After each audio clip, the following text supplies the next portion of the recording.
ദേ മനുഷ്യ, മാനം നോക്കിക്കിടക്കാതെ വന്ന് കൊച്ചിന് വല്ലതും പറഞ്ഞു കൊടുക്കാൻ നോക്കിക്കേ. ടെറസിൽ ആകാശത്തെ നക്ഷത്രങ്ങളെ നോക്കിക്കിടക്കുന്ന മനീഷിനെ നോക്കി അരുണിമ തെല്ല ദേഷ്യത്തോടെ പറഞ്ഞു. എൻ്റെ പൊന്നാരു, നീ അവനെ ഒന്ന് വെറുതെ വിട്. നിന്റെ പഠിപ്പിക്കൽ കണ്ടാൽ തോന്നുമല്ലോ അവൻ IAS ആവാൻ പഠിക്കുകയാണെന്ന്. അവൻ ഇപ്പോൾ 2ാം ക്ലാസ്സിലായിട്ടല്ലേ ഉള്ളൂ.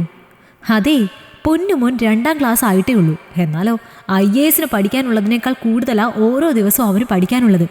ഒരു ദിവസത്തെ കാര്യം പഠിക്കാൻ മറന്നാൽ പിറ്റേ ദിവസം പറയുന്നതൊന്നും അവന് മനസ്സിലാവില്ല. 10-30 കുട്ടികളുള്ള ക്ലാസ്സിൽ ഇവന് മാത്രമായി അവര് വേറെ പറഞ്ഞു കൊടുക്കുകയൊന്നും ഇല്ലല്ലോ. ട്യൂഷൻ വേണ്ടെന്ന് വെച്ചത് തന്നെ കുറച്ച് സമയമെങ്കിലും അവൻ കളിച്ചോട്ടെ എന്ന് കരുതിയിട്ടാ. കുട്ടികളായാൽ കളിച്ച് തന്നെ വളരണം. പക്ഷെ ഇപ്പോഴത്തെ കാലത്ത് അവർക്ക് പഠിക്കാൻ തന്നെ സമയം തികയുന്നില്ലല്ലോ എന്ന് ആലോചിക്കുമ്പോഴാണ് സത്യം പറഞ്ഞാൽ അവന് പഠിക്കാനുള്ളത് കാണുമ്പോൾ പേടിയാവുക. എന്തുമാത്രം അവർക്ക് പഠിക്കാനുള്ളത്. ഈ തുമ്പിയെ കൊണ്ട് കല്ലെടുപ്പിക്കുന്ന പോലെയാ ഇപ്പോഴത്തെ കുട്ടികളുടെ അവസ്ഥ. ഒരു നിമിഷം പോലും വെറുതെ ഇരിക്കാൻ കഴിയില്ല. തലയിൽ കൈവച്ചുകൊണ്ട് പറയുന്നവളെ കണ്ടതും മനീഷ് പൊട്ടിച്ചിരിച്ചുകൊണ്ട് അവളെ പിടിച്ച് തനിക്കരികിലിരുത്തി. നിങ്ങളിത് എന്താ കാണിക്കുന്നത്? എനിക്ക് കിച്ചണിലെ ജോലിയുണ്ട്. ഭക്ഷണം കഴിച്ചു കഴിഞ്ഞതല്ലേ, ഇനിയെന്താ കിച്ചണിൽ ചെയ്യാനുള്ളത്? അത് കിച്ചൺ ക്ലീൻ ചെയ്യണം, കൂട്ടത്തിൽ അലക്കാനുള്ളത് മെഷീനിലിടുകയും വേണം എന്ന് പറഞ്ഞുകൊണ്ട് അവൾ അവനരികിൽ നിന്ന് എഴുന്നേറ്റു. അല്ലടി, നീയല്ലേ അവനെ പഠിപ്പിക്കുന്നത്? അതിന് ഞാനെന്തിനാ അവിടെ? നീ തന്നെ ഇരുന്ന് പഠിപ്പിച്ചാൽ പോരെ? മതി, ഞാൻ തന്നെ ഇരുന്ന് പഠിപ്പിച്ചാൽ മതി. പക്ഷെ എൻ്റെ പൊന്നും മോൻ്റെ നാക്കിൻ്റെ നീളം അത് സഹിക്കാൻ പറ്റാതെ വരുമ്പോൾ ഞാൻ തല്ലിപ്പോകും. അതാണ് പ്രശ്നം. അനുസരണ എന്ന് പറഞ്ഞ സാധനം അവൻ്റെ അടുത്തുകൂടി പോയിട്ടില്ല. ചക്ക എന്ന് പറഞ്ഞാൽ കൊക്കയെന്ന് കേൾക്കും. അതെങ്ങനെ അച്ഛനെ കണ്ടല്ലേ മോൻ വളരുന്നത്? എൻ്റെ ദൈവമേ, എനിക്കിത് എന്തിൻ്റെ കേടായിരുന്നു. ഇനിയിപ്പോൾ ഇന്നത്തെ രാത്രി അവൾക്ക് മുഖം വീർപ്പിച്ചിരിക്കാൻ ഈ ഒരേ ഒരു കാരണം മതി. ആത്മഗതം പോലെ പറഞ്ഞുകൊണ്ടവൻ കിടന്നിടത്ത് നിന്നും എഴുന്നേറ്റ് അവൾക്ക് പിറകെ ഹാളിലേക്ക് നടന്നു. തിരക്കിട്ട് കിച്ചൺ ക്ലീൻ ചെയ്യുന്നവളെ കണ്ടവൻ പുഞ്ചിരിയോടെ പുസ്തകത്തിന് മുന്നിലിരുന്ന് ഉറക്കം തൂങ്ങുന്ന കുഞ്ഞിനരികിൽ വന്നിരുന്നു. അവനെ മനീഷ് പഠിപ്പിക്കുകയല്ല എന്ന് ആരും ഇന്ന് നന്നായി അറിയാമെങ്കിലും പഠിക്കാനിരിക്കുമ്പോൾ രണ്ടുപേരും മകനൊപ്പം വേണോ എന്നുള്ളത് രണ്ടുപേരുടെയും ഒരു ശീലമാണ്. എന്താണ് കുഞ്ഞു, അമ്മ ഭയങ്കര ചൂടിലാണല്ലോ. മോനൊന്നും പഠിച്ചില്ലേ ഇതുവരെ? ഇല്ലച്ചേ, ഇന്ന് എന്നെക്കൊണ്ട് പഠിക്കാനൊന്നും വയ്യ, നല്ല ഉറക്കം വരുന്നു. നിഷ്കളങ്കമായി പറയുന്നവനെ കണ്ടതും മനീഷ് വാത്സല്യത്തോടെ അവൻ്റെ മുടിയിൽ തലോടി. അതല്ലെങ്കിലും പുസ്തകം മുന്നിലെടുത്ത് വെച്ചാൽ ഉറക്കാൻ തുടങ്ങുന്നത് മോൻ്റെ ശീലമാണല്ലോ. ആ നേരത്ത് ആ മൊബൈൽ ഫോണൊന്ന് കൊടുത്തു നോക്കിക്കേ, അവൻ്റെ ഉറക്കം ഓടിയ വഴിക്ക് പിന്നെ പുല്ല് പോലും മുളയ്ക്കൂല. ഇരുവരുടെയും സംസാരം കേട്ടുകൊണ്ട് അവർക്കരികിലേക്ക് വന്ന ആരു ദേഷ്യത്തോടെ മനീഷിനെ നോക്കിക്കൊണ്ട് പറഞ്ഞു. ഈ അമ്മയ്ക്കിത് എന്താ അച്ഛേ? ഏത് സമയവും എന്നോട് പഠിക്കുക എന്ന് പറഞ്ഞുകൊണ്ടിരിക്കുക. നമുക്കൊരു കാര്യം ചെയ്താലോ? അമ്മമ്മയുടെ അടുത്ത് കൊണ്ട് വിട്ടാലോ കുറച്ച് ദിവസത്തേക്ക്?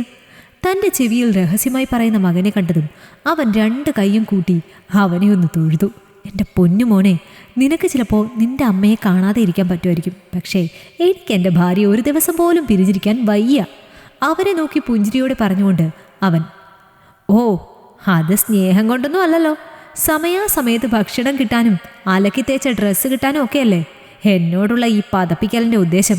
അച്ഛനും മോനും കൂടെ ഒരുപാടങ്ങ് അഭിനയിച്ചു കൂട്ടല്ലേ. കയ്യിലിരുന്ന ഗ്ലാസ് ജഗ് ടേബിളിൽ വെച്ചുകൊണ്ട് അരുണിമ മകൻ്റെ നോട്ട്ബുക്കുകൾ എടുത്ത് പരിശോധിച്ചുകൊണ്ട് പറഞ്ഞു.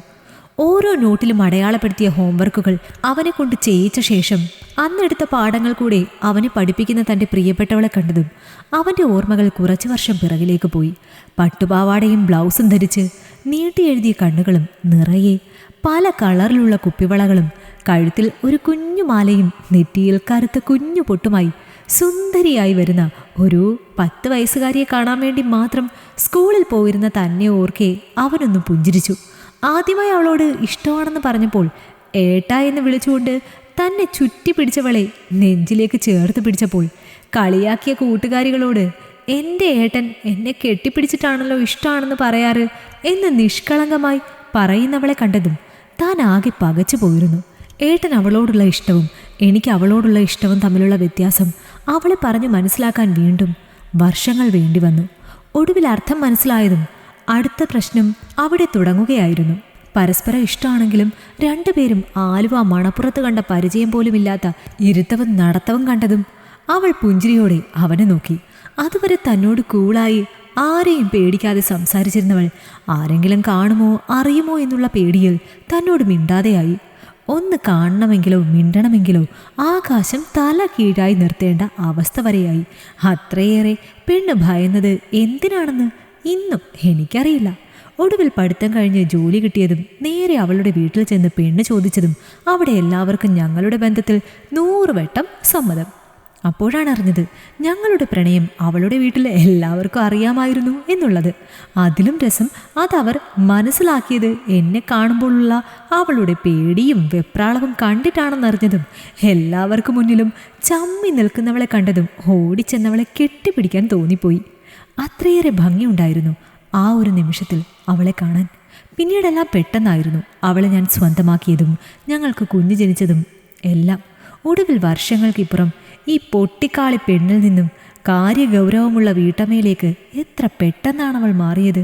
മകനെ പഠിപ്പിക്കുമ്പോൾ ടീച്ചറായും പാചകം ചെയ്യുമ്പോൾ നല്ലൊരു ഷെഫായും എൻ്റെ കാര്യങ്ങൾ നോക്കുമ്പോൾ നല്ലൊരു കൂട്ടുകാരിയായും മകൻ്റെ കുഞ്ഞു കാര്യങ്ങൾ പോലും വളരെ കരുതലോടെ ചെയ്യുമ്പോൾ നല്ലൊരമ്മയായും രാത്രി എല്ലാം മറന്നൊന്നാകുമ്പോൾ നല്ലൊരു ഭാര്യയായും എത്ര പെട്ടെന്നാണവൾ വേഷങ്ങൾ മാറുന്നത്.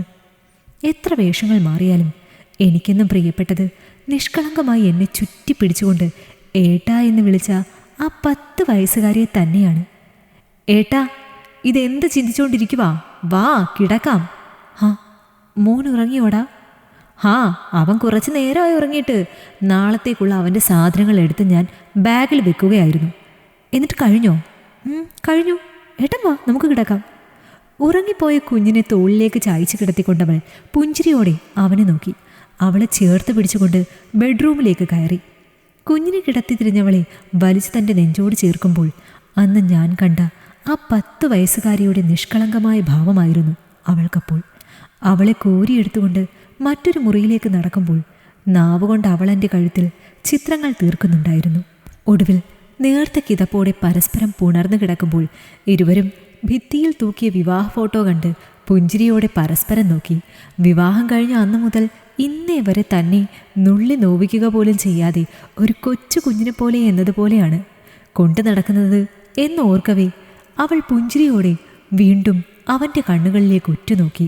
പ്രണയവും കാമവും കലർന്ന അവളുടെ ആ നോട്ടം കണ്ടതും അവൻ പ്രണയത്തോടെ അവളുടെ ചുണ്ടുകളിൽ തൻ്റെ ചുണ്ടുകൾ കൊണ്ട് സ്വർഗം പണിയുകയായിരുന്നു.